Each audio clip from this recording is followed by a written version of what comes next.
Hey there, guys. This is John Matthew, and you're watching CineManiacs 24/7. I was just viewing my DVD for The Rock, a brilliant Michael Bay movie, and I really love this. Michael Bay, the coolest action director ever. He has many brilliant movies, many kinds of franchises at his helm. He's directed a lot of films, Bad Boys, the Rock, and Transformers as well. Today I'm going to talk about the very first Transformers movie, which turned out to be, a game changer for Transformers IP in general, and it also revived the Transformers saga as a whole, and it also turned out to be one of the most profitable franchises in recent history. So sit tight, guys, as I'm going to take you to a really cool ride with the Transformers. Transformers the movie has always been a very, strange kind of film. Either you like it or you hate it, but there's no middle ground. There are many ways you can look at the film as well. This movie is a 2007 American science fiction action film directed by Michael Bay, and it is the brainchild of Steven Spielberg as well. That's the reason why you see the E.T. kind of storyline at points.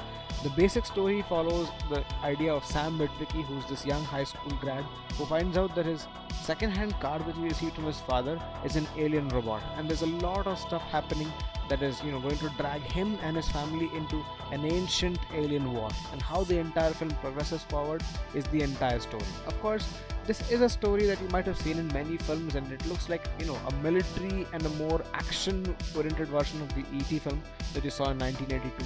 This movie has a lot going for itself. Practical effects combined with special effects to give you the best Transformers experiences. The transformation sequences are cool, soundtrack is cool, cinematography and the handling of the scenes is absolutely brilliant. The dialogues and the one-liners are absolutely cool, and what really makes the movie even more watchable are the one-liners from Optimus Prime. At the end of every Transformers movie, you have Optimus Prime giving you this entire monologue of dialogues. He has this great heroic ability about him that makes the movies even more watchable. Well, this was just a minor recap of the entire film. We'll go into the detailed review right now. Talking about the cast of the movie, the cast is basically comprised of actors like Shia LaBeouf, Megan Fox, you have Josh Duhamel, and even actors like John Turturro, who plays Seymour Simmons, and you have Tyrese Gibson, who is playing Epps. Now, a lot of these characters would actually go on to play the same versions for over 3 movies. That is still Dark of the Moon, which is the only Transformers DVD I have at the moment. Apart from that, the 4th movie would completely turn out to be a different affair altogether. This is something that I will tell you in my later videos if possible, but for today, let's stick to Transformers the movie.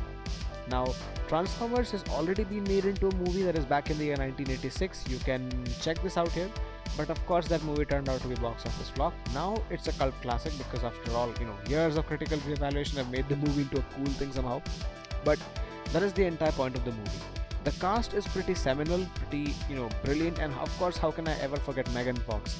Megan Fox, okay, her representation is the movie, it's a little too tricky territory because I might get flagged by YouTube. I'm not going to talk much about that, but you can figure out that for yourself if you have to. I'll keep it very honest and very straight here. That is a part that I'll not talk about in this video. Believe me, I'll not talk about that video here, or that part of the movie here. Action sequences, well, for most of the part the movie has brilliant action sequences. I like the entire sequence where the Autobots are getting introduced to the audience at the first place.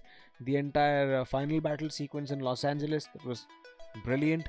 Apart from that, any other sequences that I remember, that would obviously be the Bumblebee versus Barricade sequences, Jazz's death scene, which of course is a very shocking and a sad moment because he could have got a lot of other roles in other Transformers movies as well, but unfortunately they didn't do that to him.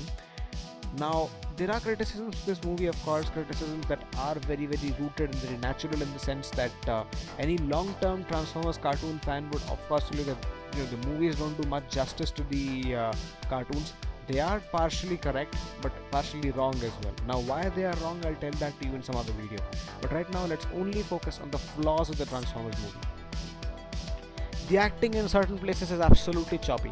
Absolutely choppy. Apart from that, you might also find the idea that the Transformer designs are not very in sync with the G1 or let's say the cartoons.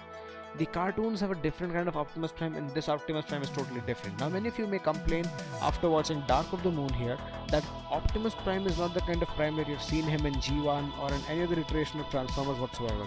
He's an absolutely violent person who does not, hesitate killing Decepticons. But there are theories and explanations behind it. You can go check them out. In my personal opinion, it is justified for him because, Transformers, the 2007 movie, was more of like a mature take on the Transformers IP, considering that it was an IP that was actually not generating much profit because their movies weren't exactly running well, and the TV shows were good enough, of course, but again, to make it big, you need to make it to the big screen, and that's the entire reason why Michael Bay's Transformers became the very introduction to many people in the world of the entire IP that Transformers exists.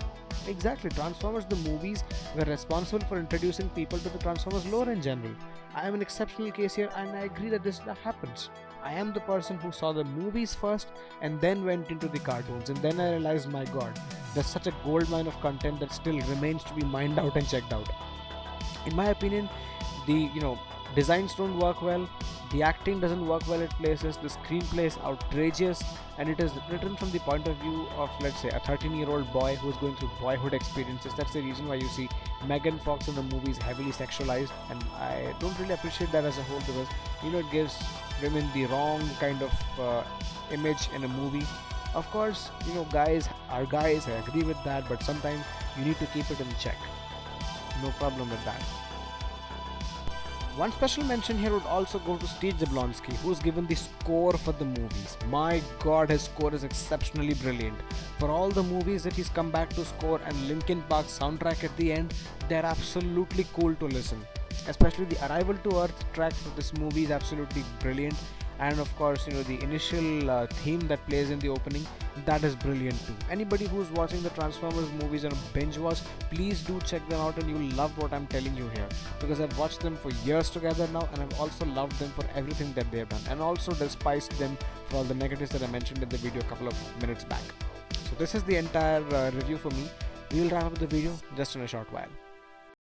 So summing it up, Transformers, the 2007 movie, is a brilliant film. It has great special effects, it has a great cast, some great performances in places, the sequences are brilliant, but of course the movie could have had a stronger story, and of course the influence, or let's say the inclusion of humans in the movie was way too much more than the robots. The story could have been more about the robots and not about military propaganda. This movie looks like military propaganda to me, believe me. Michael Bay's Transformers movies are just military and the robots working together, but they didn't exactly give more emphasis on the robots. They were more about the military for some reason, I don't know why. This is the entire video for the day, guys. Take care, stay safe.